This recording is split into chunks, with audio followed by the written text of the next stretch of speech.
আসসালামু আলাইকুম গাইস, আশা করি আপনারা সকলে ভালো আছেন। আজকের ভিডিও অনেক ইন্টারেস্টিং হতে চলেছে। সো গাইস, আপনারা ভাবতেছেন যে এই ধরনের লোগো তৈরি করতে হলে গ্রাফিক ডিজাইনার হতে হয়, নামি দামি কম্পিউটার থাকতে হয়। এরকম যদি আপনারা ভেবে থাকেন তাহলে অবশ্যই ভুল ভাবতেছেন। আপনার হাতে থাকা স্মার্টফোন ব্যবহার করে কিন্তু আপনি এই ধরনের লোগো তৈরি করতে পারবেন। তো বেশি কথা বাড়াবো না, কথা না বাড়িয়ে চলুন শুরু করা যাক আজকের ভিডিও। তো ভিডিওটা মূল কাজটি শুরু করার আগে আপনাদের কাছে আমার একটি অনুরোধ, যারা এখন আমার চ্যানেলটি সাবস্ক্রাইব করেন তারা অবশ্যই চ্যানেলটি সাবস্ক্রাইব করে দিবেন এবং পাশে থাকা বেল আইকনটি বাজিয়ে দিবেন। আর যারা ভিডিওটি ফেসবুক পেজ থেকে দেখতেছেন তারা অবশ্যই আমার পেজটি ফলো করে দিবেন এবং ভিডিওটা শেয়ার করে দিবেন। তো চলুন শুরু করা যাক আজকের ভিডিও। সো গাইস, প্রথমে আপনারা ক্রোম ব্রাউজারটা ওপেন করবেন। ওপেন করার পরে সার্চ বারে লিখবেন simple house logo. Simple house logo লিখে সার্চ করলে আপনারা এখানে অনেক ধরনের লোগো পেয়ে যাবেন। যেটা আপনাদের পছন্দ হয় সেটা আপনারা ডাউনলোড করে নেবেন। ডাউনলোড করার পরে এবার পিক্সেল অ্যাপটি ওপেন করবেন। সো গাইস, পিক্সেল অ্যাপটি ওপেন করার সাথে সাথে আপনাদের সামনে এরকম একটা ইন্টারফেস চলে আসবে। এবার আপনারা লেখাটার উপর ডাবল টাচ করবেন। এবার এখানে আপনাদের নামটি লিখে দিবেন, ঠিক আছে। সো গাইস, নামটা লেখার পরে এবার ওকে করে দিবেন। এবার আমরা ফন্টটা চেঞ্জ করব। ফন্টটা চেঞ্জ করার জন্য এখানে ক্লিক করতে হবে। এবার নিচের দিকে চলে আসবেন। নিচের দিকে চলে আসলে আপনারা এখানে এবি ফন্ট নামে একটি অপশন পেয়ে যাবেন। এবার এখানে ক্লিক করবেন। এখানে আপনারা অনেকগুলো ফন্ট পেয়ে যাবেন। যে কোনো ফন্টে আপনি ব্যবহার করতে পারবেন। যেটা আপনাদের পছন্দ হয় সেটা আপনারা ব্যবহার করবেন। আমি এখান থেকে এই ফন্টটা সিলেক্ট করে দিচ্ছি। তো এই ফন্টটা সিলেক্ট করে দেওয়ার পর এবার ওকে করে দিলাম। সো গাইস, আপনারা দেখতেছেন এখানে কিন্তু ফন্টটা চেঞ্জ হয়ে গেছে। সো গাইস, এখন আমরা একটু নিচের দিকে চলে আসব। এবার এখানে ক্লিক করব। এবার এখান থেকে আমরা এটাকে সিলেক্ট করে দিব, ঠিক আছে। দেন টিক চিহ্নের উপর ক্লিক করে দিব। সো দেখতেছেন এমডি এই লেখাটা কিন্তু বাম পাশে চলে এসেছে। আমি এভাবে রাখতে চাচ্ছি, এজন্য এভাবে রেখে দিয়েছি। আপনারা কিন্তু অন্যভাবেও রাখতে পারবেন, কোনো সমস্যা নাই। সো গাইস, এখন আমাদেরকে ডাউনলোডকৃত লোগোটি এখানে ইম্পোর্ট করতে হবে। ইম্পোর্ট করার জন্য প্লাস আইকনে ক্লিক করব। এবার ফর্ম গ্যালারি এখানে চলে আসব। এবার এখান থেকে আমাদের লোগোটার উপর টাচ করে দিব, ঠিক আছে। তো আমি এখান থেকে আমাদের লোগোটার উপর টাচ করে দিচ্ছি। এবার টেক্সট চিহ্নের উপর ক্লিক করে দিব। এই আইকনটা ব্যবহার করে আমরা এখন লোগোটাকে একটু বড় করে নেব, ঠিক আছে। সো গাইস, বড় করে নেওয়ার পর এটাকে অ্যাডজাস্ট করে নেবেন। সো গাইস, লেখাটা যদি আরেকটু ছোট করি এবং কালারটা চেঞ্জ করি তাহলে হয়তো আরও একটু সুন্দর লাগবে। এর জন্য আমি কালারটা চেঞ্জ করে দিব এবং লেখাটাকে একটু ছোট করে দিব। প্রথমে এখানে ক্লিক করে দিব। এবার এটাকে লক করে দিব, ঠিক আছে। এবার এখানে ক্লিক করব, ঠিক আছে। এবার এখান থেকে একটু নিচের দিকে চলে আসব। নিচের দিকে চলে আসলে আপনার কালার অপশন পেয়ে যাবেন। এবার এখানে ক্লিক করবেন। এখান থেকে যে কোনো কালার করতে পারবেন। আমি এখান থেকে ব্ল্যাক কালারটা করে দিচ্ছি। এবার টেক্সটের উপর ক্লিক করে দিব। এবার আমরা লেখাটাকে একটু ছোট করে দিব। তো আমি ছোট করে অ্যাডজাস্ট করে নেব, ঠিক আছে। সো গাইস, আমি এভাবে রাখতে যাচ্ছি। আপনারা আপনাদের মন মতো রেখে দিবেন। এবার আমরা এটাকে পিএনজি ফাইলে পরিণত করব। এজন্য এখানে ক্লিক করব। এবার এখানে ক্লিক করে দিব। তাহলে আমাদের লোগোটা পিএনজি ফাইলে পরিণত হয়ে যাবে। এবার আমরা এই পিএনজি লোগোটাকে সেভ করব। সেভ করার জন্য এখানে ক্লিক করব। এবার সেভ অ্যাজ ইমেজ এখানে ক্লিক করে দিব। এবার এখানে ক্লিক করব। এখান থেকে আমরা আলটা করে দিব। এবার সেভ টু গ্যালারি এবার এখানে ক্লিক করে দিব। তাহলে আমাদের লোগোটা সেভ হয়ে যাবে। সো গাইস, এখন আপনারা ক্রোম ব্রাউজারটা ওপেন করবেন। ওপেন করার পর সার্চ বারে আপনারা ফটোপিয়া লিখে সার্চ করবেন, ঠিক আছে। PHOTOPIA ফটোপিয়া ফটোপিয়া লিখে সার্চ করবেন। নিচের দিকে চলে আসলে আপনারা ফটোপিয়া ওয়েবসাইটে পেয়ে যাবেন। এবার এখানে ক্লিক করে দিবেন।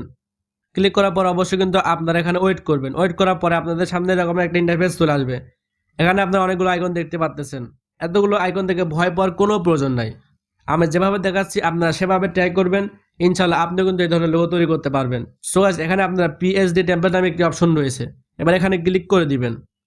ক্লিক করার পরে অবশ্যই কিন্তু কিছুক্ষণ ওয়েট করবেন। আর আপনার ফোনের নেট কানেকশনটা অবশ্যই অন রাখবেন। এবার আপনাদের সামনে এরকম একটা ইন্টারফেস চলে আসবে। সো গাইস, এবার একটু আপনারা ইনস্টল করবেন নিচের দিকে, ঠিক আছে। প্রথমে আপনারা যে লোগোটা দেখতে পাচ্ছেন সেটার নাম হচ্ছে পেপার লোগো মোকআপ। এবার আপনারা এই লোগোটার উপর টাচ করে দিবেন। এবার আপনারা পুনরায় এই লোগোটার উপর টাচ করে দিবেন। টাচ করে দেওয়ার পরে কিছুক্ষণ লোডিং হবে। লোডিং হওয়া পর্যন্ত আপনারা অবশ্যই ওয়েট করবেন, ঠিক আছে। এবার আপনাদের সামনে এরকম একটা ইন্টারফেস চলে আসবে। এবার আপনারা এখানে ক্লিক করে দিবেন। তাহলে এই জিনিসটা ডান দিকে চলে যাবে। এবার আপনারা লেয়ার অপশনে ক্লিক করবেন। সো গাইস, প্রথমে আপনি দেখতে পাচ্ছেন ইয়োর ডিজাইন হেয়ার নামে একটি লেয়ার রয়েছে। এই লেয়ারটাকে যদি সিলেক্ট করা না থাকে অবশ্যই সিলেক্ট করে দিবেন, ঠিক আছে। সিলেক্ট করার পরে এবার লেয়ার অপশনে ক্লিক করবেন এখান থেকে। এবার নিচের দিকে চলে আসবেন। নিচের দিকে চলে আসলে আপনার স্মার্ট অপশন নামে একটা অপশন পেয়ে যাবেন। এবার এখানে ক্লিক করবেন। এখান থেকে আপনারা ওপেন এডিট কন্টেন্টস, ঠিক আছে, এখানে ক্লিক করে দিবেন। এবার আমাদেরকে সেই লোগোটাকে ইম্পোর্ট করতে হবে। ইম্পোর্ট করার জন্য ফাইল অপশনে চলে আসবো। এখান থেকে ওপেন অ্যান্ড প্লেস এবার এখানে ক্লিক করে দিব। এবার ফাইলস এখানে ক্লিক করব। এবার আমাদের ডাউনলোড কিছু লোগোটার উপর টাচ করব, ঠিক আছে। টাচ করার পরে কিছুক্ষণ লোডিং হবে। লোডিং হওয়া পর্যন্ত আমাদের কিন্তু এখানে অপেক্ষা করতে হবে। সো গাইস, আপনারা কিন্তু এখানে দেখতে পাচ্ছেন লেয়ার 1 নামে একটি লেয়ার রয়েছে। এবার এই লেয়ারটার উপর টাচ করব। এবার আমরা এই লেয়ারটাকে ডিলিট করে দেব।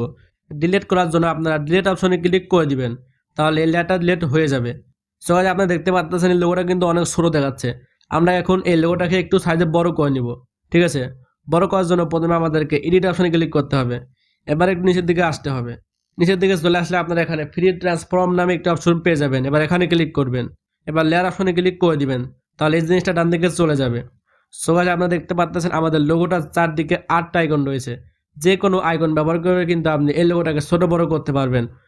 সো গাইস এভাবে আপনারা ছোট বড় করে অ্যাডজাস্ট করে নেবেন। ঠিক আছে, তো আমি একটু বড় করে দিলাম। এখানে অ্যাডজাস্ট করার কাজ শেষ হয়ে গেলে এবার ফাইল অপশনে ক্লিক করে দিবেন। এবার এখানে আপনারা দেখতে পাচ্ছেন সেভ স্মার্ট অবজেক্ট নামে একটি অপশন রয়েছে। এবার এখানে ক্লিক করে দিবেন। ক্লিক করার পরে অবশ্যই কিছুক্ষণ ওয়েট করবেন। ঠিক আছে, এবার আপনারা এখানে দুটি লেখা দেখতে পারবেন। প্রথমটার উপর টাচ করে দিবেন। ঠিক আছে, প্রথমটার উপর টাচ করে দেওয়ার পরে কিছুক্ষণ অবশ্যই কিন্তু ওয়েট করবেন। সো গাইস আপনারা কিন্তু দেখতে পাচ্ছেন আমাদের লোগোটা কিন্তু এখানে তৈরি হয়ে গেছে। আমি যদি লোগোটাকে একটু জুম করে দেখাই তাহলে আপনারা ভালোভাবে বুঝতে পারবেন। সো গাইস দেখুন, ওয়াও কত সুন্দরভাবে লোগোটা তৈরি হয়ে গেছে। এবার আমরা লোগোটাকে সেভ করব। তবে সেভ করার আগে আপনাদের কাছে আমার একটি অনুরোধ, যারা এখন আমার চ্যানেলটি সাবস্ক্রাইব করেন তারা অবশ্যই চ্যানেলটি সাবস্ক্রাইব করবেন এবং পাশে থাকা বেল আইকনটি বাজিয়ে দিবেন। আজ যারা ভিডিওটি ফেসবুক পেজ থেকে দেখতেছেন তারা অবশ্যই আমার পেজটি ফলো করে দিবেন এবং ভিডিওটা শেয়ার করে দিবেন।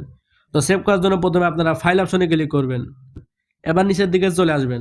নিচের দিকে চলে আসলে আপনারা এখানে এক্সপোর্ট নামে একটি অপশন পেয়ে যাবেন। ঠিক আছে, এবার এখানে ক্লিক করে দিবেন। এবার পিএনজি এখানে ক্লিক করবেন। এবার কোয়ালিটিটা আপনারা 100 করে দিবেন। ঠিক আছে, 100 করে দেওয়ার পর এখান থেকে সেভ অপশনে ক্লিক করে দিবেন। এবার যদি আপনার ডাউনলোড এগেইন নামে একটা অপশন আছে তাহলে এখানে ক্লিক করে দিবেন। আপনাদের ফোনে প্রথম অবস্থায় নাও আসতে পারে, আসলেও সমস্যা নাই, না আসলেও কোনো সমস্যা নাই।